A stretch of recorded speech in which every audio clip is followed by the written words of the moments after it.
കേരളത്തിലെ ദേവസ്വം ബോർഡുകളുടെ നേതൃത്വത്തിൽ നടക്കുന്ന വലിയ അഴിമതിക്കും കൊള്ളക്കുമെതിരായി ഭാരതീയ ജനതാ പാർട്ടിയുടെ നേതൃത്വത്തിൽ ബഹുജന പ്രക്ഷോഭത്തിന് നേതൃത്വം കൊടുക്കാൻ തീരുമാനിച്ചിട്ടുണ്ട്. നേരത്തെ ശബരിമലയിലായിരുന്നു ഈ അഴിമതിയെക്കുറിച്ചുള്ള വാർത്തകൾ ആദ്യം പുറത്തു വന്നെങ്കിൽ ഇന്ന് തിരുവിതാംകൂർ ദേവസ്വം ബോർഡിനെക്കുറിച്ചും കൊച്ചി ദേവസ്വം ബോർഡിനെക്കുറിച്ചും മലബാർ ദേവസ്വം ബോർഡിനെക്കുറിച്ചും ഈ മൂന്ന് പ്രധാനപ്പെട്ട ദേവസ്വം ബോർഡുകളെക്കുറിച്ചും സമാനതകളില്ലാത്ത അഴിമതിയുടെ വാർത്തകളാണ് ഓരോ ദിവസവും പുറത്തു വന്നുകൊണ്ടിരിക്കുന്നത്. ശബരിമലയിൽ ദ്വാരപാലകന്മാരുടെ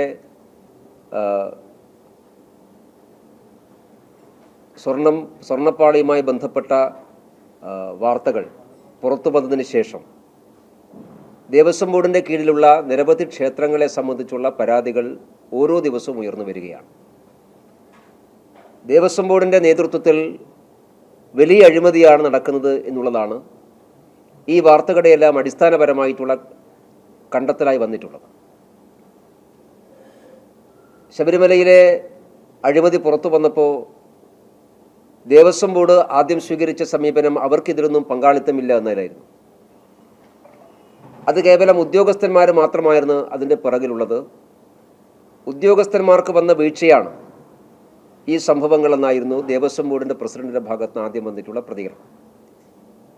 ബഹുമാനപ്പെട്ട മുഖ്യമന്ത്രിയും സമാനമായ രീതിയിൽ ദേവസ്വം ബോർഡിനെ ന്യായീകരിച്ചുകൊണ്ടാണ് ആദ്യം രംഗത്ത് വന്നത്. ദേവസ്വം ബോർഡിനോ ദേവസ്വം ബോർഡ് പ്രസിഡന്റിനോ ഏതെങ്കിലും വീഴ്ച വന്നതായി പ്രത്യക്ഷത്തിൽ ബോധ്യപ്പെടുന്നില്ല എന്നാണ് മുഖ്യമന്ത്രി നൽകിയിട്ടുള്ള വിശദീകരണം. കഴിഞ്ഞ ദിവസം ബഹുമാനപ്പെട്ട കേരള ഹൈക്കോടതി ഇതിൽ കേവലം ഉദ്യോഗസ്ഥന്മാരോ അല്ലെങ്കിൽ ഉദ്യോഗസ്ഥന്മാർക്ക് വേണ്ടി ഒരു പോറ്റിയോ മാത്രമല്ല, ദേവസ്വം ബോർഡ് പ്രസിഡന്റിനും ദേവസ്വം ബോർഡ് മെമ്പർമാർക്കും ഇതിലുള്ള പങ്കാളിത്തത്തെ സംബന്ധിച്ച് കൃത്യമായ സൂചന ബഹുമാനപ്പെട്ട ഹൈക്കോടതി കഴിഞ്ഞ ദിവസം നടത്തിയിട്ടുണ്ട്. ദേവസ്വം ബോർഡിൻ്റെ അറിവോടുകൂടിയാണ് ഇതെല്ലാം ചെയ്തിട്ടുള്ളത് എന്നുള്ളതാണ് കോടതി നടത്തിയിട്ടുള്ള ഏറ്റവും പ്രധാനപ്പെട്ട നിരീക്ഷണം.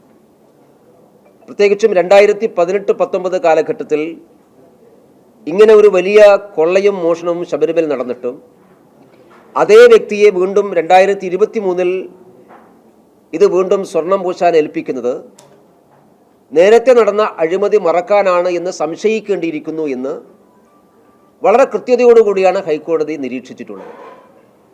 എന്ന് പറഞ്ഞാൽ ഇപ്പോഴത്തെ ദേവസ്വം ബോർഡ് പ്രശാന്തിനും ദേവസ്വം ബോർഡ് മെമ്പർമാർക്കുമെതിരായിട്ടുള്ള കുറ്റപത്രമാണ് മിനിയാന്നത്തെ കേരള ഹൈക്കോടതിയുടെ നിരീക്ഷണത്തിൽ ഉണ്ടായിട്ടുള്ളത്. അപ്പം അതിൻ്റെ അടിസ്ഥാനത്തിൽ ദേവസ്വം ബോർഡ് പ്രസിഡന്റിനെതിരായിട്ട് നിയമപരമായ നടപടി സ്വീകരിക്കേണ്ടതാണ്. തിരുവിതാംകൂർ ദേവസ്വം ബോർഡ് പ്രസിഡന്റിനെ ശബരിമല കേസിൽ പ്രതിയാക്കി ചേർക്കണം, അദ്ദേഹത്തെ അറസ്റ്റ് ചെയ്യണം, അദ്ദേഹത്തെ ചോദ്യം ചെയ്യണം. അതിന് SIT തയ്യാറാകണമെന്ന് BJP ആവശ്യപ്പെടുകയാണ്. ദേവസ്വം ബോർഡ് പ്രസിഡന്റിനെതിരായിട്ട് ഗുരുതരമായിട്ടുള്ള കണ്ടെത്തൽ നിരീക്ഷണങ്ങൾ ഹൈക്കോടതി നടത്തിയതിൻ്റെ പശ്ചാത്തലത്തിൽ ആ ദേവസ്വം ബോർഡ് പിരിച്ചുവിടാൻ ഗവൺമെൻറ് തയ്യാറാകണം എന്ന് കൂടി BJP ആവശ്യപ്പെടുകയാണ്. ദേവസ്വം ബോർഡ് പ്രസിഡന്റിനെയും ദേവസ്വം ബോർഡ് മെമ്പർമാരെയും ഗവൺമെൻറ് ന്യായീകരിക്കുന്നത് അത് അവിടെ മാത്രം ഒതുങ്ങില്ല എന്നുള്ളത് കൊണ്ടാണ്.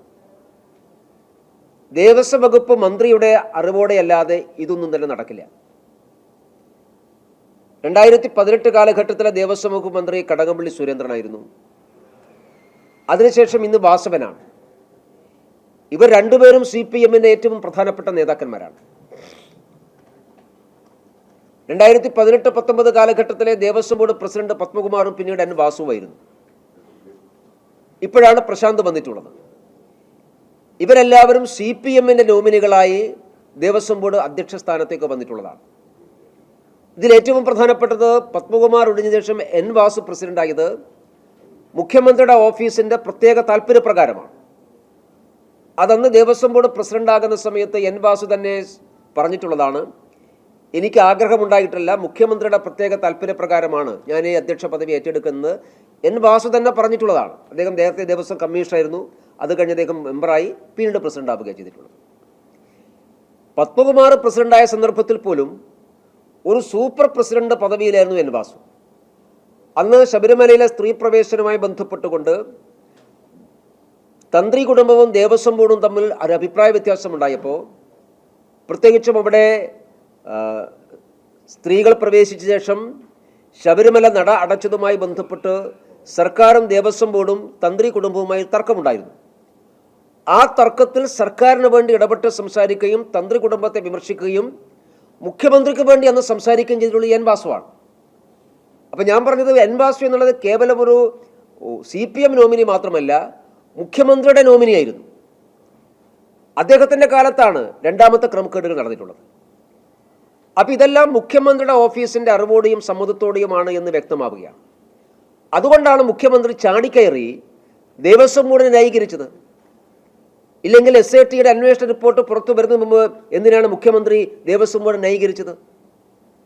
ദേവസ്വം ബോർഡിന് വീഴ്ചകളില്ല എന്ന് മുഖ്യമന്ത്രിയോട് ആരാ പറഞ്ഞത്? ഒരു അന്വേഷണം നടക്കുകയാണല്ലോ. മുഖ്യമന്ത്രി ആഭ്യന്തര വകുപ്പിൻ്റെ ചുമതലയുള്ള മന്ത്രി എന്നുള്ള നിലക്ക് ഒരു നിലപാടെടുക്കുമ്പോൾ അന്വേഷണ റിപ്പോർട്ട് പുറത്തു വരണ്ടേ? SITയുടെ പ്രാഥമികമായിട്ടുള്ള അന്വേഷണ റിപ്പോർട്ട് പുറത്തു വരും മുമ്പ് ദേവസ്വം ബോർഡിനെ ന്യായീകരിക്കാൻ മുഖ്യമന്ത്രി വ്യഗ്രത കാട്ടിയത് ദേവസ്വം ബോർഡ് പ്രതിപട്ടികയിലാകുമ്പോൾ സ്വാഭാവികമായിട്ടും മുഖ്യമന്ത്രിയുടെ ഓഫീസിലേക്കും വിരൽ ചൂണ്ടപ്പെടും എന്നുള്ളത് കൊണ്ടാണ്. SITക്കുള്ള ഒരു നിർദ്ദേശമായിരുന്നു മുഖ്യമന്ത്രി നടത്തിയത്. SITയുടെ അന്വേഷണത്തിൽ എവിടെയും ദേവസ്വം ബോർഡിനെ പ്രതിയാക്കാൻ പാടില്ല എന്നുള്ള ഒരു മുൻകരുതലെടുത്തുകൊണ്ട് ഒരു സൂചന കൊടുക്കുകയായിരുന്നു മുഖ്യമന്ത്രി പ്രസ്താവന നടത്തിയിരുന്നത്. സത്യത്തിൽ മുഖ്യമന്ത്രിയുടെ പ്രസ്താവന ദേവസ്വം ബോർഡ് ന്യായീകരിച്ചുകൊണ്ട് അന്ന് മുഖ്യമന്ത്രി നടത്തിയിട്ടുള്ള പ്രസ്താവന അന്വേഷണ സംഘത്തിന് കൊടുത്തിട്ടുള്ള ഒരു നിർദ്ദേശമാണ്. അന്വേഷണ സംഘത്തോട് പറയാതെ പറയുകയാണ്, നിങ്ങൾ ദേവസ്വം ബോർഡിനെ കുറിച്ച് അന്വേഷിക്കേണ്ട ആവശ്യമില്ല, ഉദ്യോഗസ്ഥന്മാരെ കുറിച്ച് മാത്രം അന്വേഷിച്ചാൽ മതി. അതിൻ്റെ അർത്ഥം ദേവസ്വം ബോർഡിലേക്ക് അന്വേഷണം വന്നാൽ അത് സ്വാഭാവികമായിട്ടും മുഖ്യമന്ത്രിയുടെ ഓഫീസിലേക്ക് കൂടി വരും. അത് വരാതിരിക്കാൻ വേണ്ടി ആദ്യം തന്നെ തടയിടാനാണ് മുഖ്യമന്ത്രി ശ്രമിച്ചത്. ആ ശ്രമമാണ് ഹൈക്കോടതി നിരീക്ഷണത്തോടുകൂടി പാളിപ്പോയത്. ഹൈക്കോടതി നിരീക്ഷണത്തിൻ്റെ അടിസ്ഥാനത്തിൽ ദേവസ്വം ബോർഡ് പ്രസിഡന്റ്, അന്നത്തെ ദേവസ്വം ബോർഡിനും ഇന്നത്തെ ദേവസ്വം ബോർഡിനും ഇതിലുള്ള പങ്കാളിത്തം വ്യക്തമാണ്. 2023 ഈ ഉണ്ണികൃഷ്ണൻ പോറ്റിയെ വീണ്ടും ഇത് ഏൽപ്പിക്കുന്നതിലൂടെ ഇന്നത്തെ ദേവസ്വം ബോർഡ് പ്രസിഡന്റിന് കൃത്യമായിട്ടുള്ള റോൾ ഇതിലുണ്ട് എന്ന് ബഹുമാനപ്പെട്ട ഹൈക്കോടതി പറയുകയാണ്. അതിൻ്റെ പശ്ചാത്തലത്തിലാണ് ഞങ്ങൾ ദേവസ്വം ബോർഡ് പ്രസിഡന്റ് കൂടി പ്രതി ചേർക്കണമെന്നും അദ്ദേഹത്തെ അറസ്റ്റ് ചെയ്യണമെന്നുള്ള ആവശ്യം BJP മുമ്പോട്ട് വെക്കുന്നത്. ദേവസ്വം ബോർഡ് മന്ത്രി ഇതിൻ്റെ പ്രാഥമികമായിട്ടുള്ള ചുമതല ഏറ്റെടുത്തുകൊണ്ട് അദ്ദേഹം രാജിവെക്കണം. കാരണം ദേവസ്വം ബോർഡിൻ്റെ മന്ത്രിയാണല്ലോ അദ്ദേഹം. ഈ വിഷയങ്ങൾ ആവശ്യപ്പെട്ടുകൊണ്ട് ഇതെല്ലാം പുറത്തു വരണം. ഇത് പുറത്തു വരാൻ വേണ്ടിയിട്ടുള്ള ഒരു അന്വേഷണം, CBI അന്വേഷണം ആവശ്യപ്പെട്ടുകൊണ്ടുള്ള പ്രക്ഷോഭത്തിനാണ് BJP നേതൃത്വം കൊടുക്കുന്നത്. പ്രക്ഷോഭത്തിൻ്റെ ഭാഗമായി നാളെയും മറ്റന്നാളും സെക്രട്ടേറിയറ്റ് മുമ്പിൽ ആയിരക്കണക്കിന് ആളുകളെ പങ്കെടുപ്പിച്ചുകൊണ്ടുള്ള സമരം നടത്താൻ നിശ്ചയിച്ചിട്ടുണ്ട്.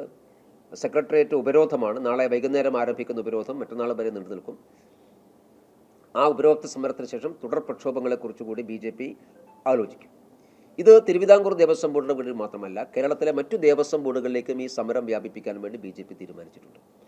ഇപ്പോൾ ഗുരുവായൂർ ക്ഷേത്രത്തിൽ കൊച്ചി ദേവസ്വം ബോർഡിനെതിരായിട്ടും ഗുരുവായൂർ ക്ഷേത്രത്തിന് അഡ്മിനിസ്ട്രേഷനും എതിരായിട്ടുള്ള വലിയ പരാതികൾ മാധ്യമങ്ങളിൽ തന്നെ പുറത്തു വന്നിട്ടുള്ളതാണ്. കഴിഞ്ഞ കുറേ കാലമായി ഈ പരാതികളെല്ലാം നിലനിൽക്കുന്നുണ്ട്. ഗുരുവായൂർ ക്ഷേത്രം എന്നുള്ളത് CPMൻ്റെ സമ്പൂർണ്ണമായിട്ടുള്ള നിയന്ത്രണത്തിലാണ് ഇത് ഗുരുവായൂർ ക്ഷേത്രത്തിൻ്റെ അഡ്മിനിസ്ട്രേഷൻ ഉള്ളത്. ഗുരുവായൂർ ക്ഷേത്രത്തെ CPM ഒരു കറവ പശുവാക്കി മാറ്റുകയാണ്. ഇവിടെ എല്ലാം CPMൻ്റെ നോമിനികളാണ്. ആ CPMൻ്റെ നോമിനികളായിട്ടുള്ള ആളുകൾ CPMൻ്റെ താല്പര്യപ്രകാരമാണ് എല്ലാ ഇടപെടലുകളും നടത്തുന്നത്. ക്ഷേത്രത്തെക്കുറിച്ച് വന്നിട്ടുള്ള പരാതികൾ ക്ഷേത്ര സ്വത്തുക്കളെ സംബന്ധിച്ചുള്ളതാണ്. കഴിഞ്ഞൊരു 10-15 വർഷക്കാലമായിട്ട് ഈ ക്ഷേത്രത്തിൻ്റെ സ്വത്തുക്കളെക്കുറിച്ചുള്ള യാതൊരു കണക്കെടുപ്പ് നടക്കുന്നില്ല. ഓഡിറ്റ് റിപ്പോർട്ടിൻ്റെ വിശദാംശങ്ങൾ നിങ്ങൾ തന്നെ റിപ്പോർട്ട് ചെയ്തിട്ടുള്ളതാണ്. വലിയ തോതിലുള്ള ക്രമക്കേടാണ് ഓഡിറ്റ് റിപ്പോർട്ടിലെല്ലാം പുറത്തു വന്നിട്ടുള്ളത്. ഇവിടുത്തെ കാണിക്കയായി വരുന്ന പണം, സ്വർണ്ണാഭരണങ്ങൾ, ഇതിനൊന്നും ഒരു കയ്യും കണക്കുമില്ല, ഇതൊന്നും ഒരു കണക്കെടുപ്പില്ല, ഇതൊന്നും കൃത്യതയില്ല എന്നുള്ളതാണ് ഓഡിറ്റ് റിപ്പോർട്ടിൽ വന്നിട്ടുള്ളത്. അതിൻ്റെ അർത്ഥം ഗുരുവായൂർ ക്ഷേത്രത്തെ സംബന്ധിച്ചിടത്തോളം വലിയ ക്രമക്കേടുകൾ നടക്കുന്നു എന്നുള്ളതാണ്. അത് കണ്ടെത്തേണ്ടതായിട്ടുണ്ട്. അതുകൊണ്ട് ഇന്നിപ്പോൾ ശബരിമലയിൽ ബഹുമാനപ്പെട്ട ഹൈക്കോടതി ചെയ്തതുപോലെ കോടതി നിരീക്ഷണത്തിലുള്ള ഒരു സ്റ്റോക്കെടുപ്പ്, ഒരു വിരമിച്ച ന്യായാധിപൻ്റെ നേതൃത്വത്തിലുള്ള ഒരു സ്റ്റോക്കെടുപ്പ് ഗുരുവായൂർ ക്ഷേത്രത്തിലും ഉണ്ടാകണം എന്ന് BJP ആവശ്യപ്പെടുകയാണ്. ഞങ്ങളതിൻ്റെ നിയമവഴികളെക്കുറിച്ച് അന്വേഷിക്കും.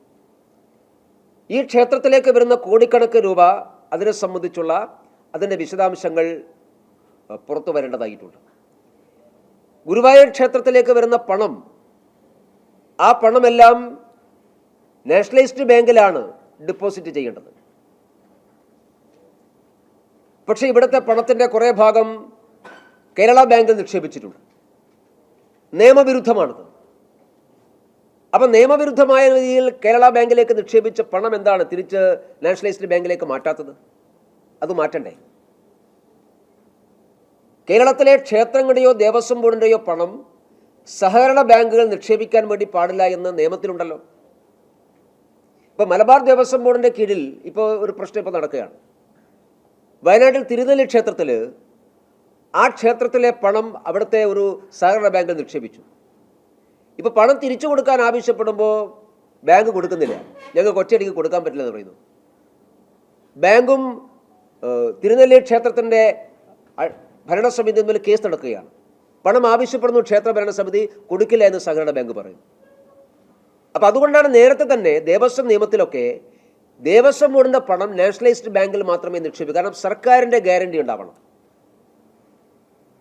ആ സർക്കാരിൻ്റെ ഗ്യാരണ്ടിയുള്ള സ്ഥലത്ത് മാത്രം നിക്ഷേപിക്കാൻ പാടുള്ളൂ. ഇവിടെ നിയമവിരുദ്ധമായി ഈ പണം സഹകരണ ബാങ്ക്, കേരള ബാങ്കിൽ നിക്ഷേപിച്ചു, അത് തെറ്റാണെന്ന് കണ്ടെത്തി അത് തിരിച്ചു നാഷണലൈസ്ഡ് ബാങ്കിലേക്ക് മാറ്റാൻ എന്തുകൊണ്ടാണ് നടപടി സ്വീകരിക്കാത്തത്? ഇവിടുത്തെ നിയമനവുമായി ബന്ധപ്പെട്ടുള്ള തർക്കങ്ങളുണ്ട്. ഞാൻ മനസ്സിലാക്കുന്നത് ഇവിടെ ഓരോ ദേവസ്വം ബോർഡിൻ്റെ റിക്രൂട്ട്മെൻറ്റിന് വേണ്ടി ഓരോ ഉദ്യോഗാർത്ഥിയോടും 500 രൂപ ഫീസ് മേടിക്കുന്നു. ഇതെന്തിനാണ് ഈ ഫീസ്? ദേവസ്വം ബോർഡിൻ്റെ ജോലി എന്ന് പറയുന്നത് ഹിന്ദു സമൂഹത്തിലെ ഉദ്യോഗാർത്ഥികൾക്കുള്ളതാണ്. ഹിന്ദു സമൂഹത്തിലെ ഭക്തരായിട്ടുള്ള, ഗുരുവായൂരപ്പ ഭക്തരായിട്ടുള്ള ആളുകൾ കൊടുക്കുന്ന കോടിക്കണക്ക് രൂപ ഇവിടെ ഫിക്സഡ് ഉണ്ട്. കോടിക്കണക്ക് രൂപ, 13,000 കോടി അങ്ങനെ മറ്റോ വലിയ എമൗണ്ടിൻ്റെ കണക്കാണ് പറഞ്ഞത്. 2,500 കോടി. ഇത്രയും വലിയ എമൗണ്ട് ഉണ്ട്. പിന്നെ എന്തിനാ ഈ പാവപ്പെട്ട ഉദ്യോഗാർത്ഥികളുടെ 500 രൂപ ഈ പിഴിയുന്നത്? ഇവർ ഈ പണം ഇവർ എന്ത് ചെയ്യാൻ വേണ്ടി പോകുന്നു? മാത്രമല്ല ദേവസ്വം ബോർഡ് ഇവിടെ ചെയ്യുന്ന, ഇവിടുത്തെ അഡ്മിനിസ്ട്രേഷൻ ചെയ്യുന്ന മറ്റൊരു ഏർപ്പാട്, ഈ 500 രൂപ മേടിച്ച് ഉദ്യോഗാർത്ഥികളോട് അപ്ലിക്കേഷൻ മേടിക്കുക. എന്നിട്ട് ഇവർ കോടതിയിൽ പോവുകയാണ്. ഇപ്പം ഉള്ള ആൾക്കാരൊക്കെ, താൽക്കാലികമായി നിയമിച്ച ആൾക്കാരൊക്കെ സ്ഥിര നിയമം നടത്തി കൊടുക്കണം എന്ന് പറഞ്ഞിട്ട്. അതും ഇരട്ടത്താപ്പാണെന്ന്. അപ്പം അതുകൊണ്ടാണ് ഞാൻ ഇതൊക്കെ ക്ഷേത്രം എന്നുള്ളത് കറവ പശുവാക്കാൻ പാടില്ല. ക്ഷേത്രങ്ങളിൽ വിശ്വാസികൾ കൊടുക്കുന്ന പണം ക്ഷേത്രത്തിന് വേണ്ടി ഉപയോഗിക്കണം. അത് ആളുകൾക്ക് കൈയിട്ട് വാരാനുള്ളതല്ല. അതുകൊണ്ട് ഇതിനെല്ലാം സംബന്ധിച്ച് സമഗ്രമായിട്ടുള്ള അന്വേഷണം ഉണ്ടാവണം. കേരളത്തിലെ ക്ഷേത്രങ്ങളുടെ സ്വത്ത് കൊള്ളയടിക്കാനുള്ള ഒരു കൊള്ളസങ്കേതമായിട്ട് ദേവസ്വം ബോർഡുകൾ മാറുന്നു. അത് മാറ്റണം എന്നുള്ളത് കൊണ്ടാണ് ദേവസ്വം ബോർഡുകൾ പിരിച്ചുവിടണം എന്ന് BJP ആവശ്യപ്പെടുന്നത്. അതിന് ബദൽ സംവിധാനം നമ്മുടെ രാജ്യത്തുണ്ടാവണം. ക്ഷേത്ര സ്വത്ത് ക്ഷേത്രത്തിനു വേണ്ടി ഉപയോഗപ്പെടുത്താൻ സാധിക്കുന്ന, ഭക്തരുടെ താല്പര്യത്തിന് വേണ്ടി ഉപയോഗപ്പെടുത്താൻ സാധിക്കുന്ന രീതിയിലേക്ക് സംവിധാനങ്ങൾ മാറണം. അതിനാവശ്യമായിട്ടുള്ള ഒരു ബഹുജന വികാരം കേരളത്തിൽ ഉയർന്നു വരണം എന്നാണ് BJP ആഗ്രഹിക്കുന്നത്. അതുകൊണ്ട് ഈ അഴിമതിക്കും കൊള്ളക്കുമെതിരായിട്ടുള്ള പ്രക്ഷോഭത്തിലാണ് ഭാരതീയ ജനതാ പാർട്ടി വരും ദിവസങ്ങൾ നേതൃത്വം കൊടുക്കാൻ വേണ്ടി തീരുമാനിച്ചിട്ടുള്ളത്.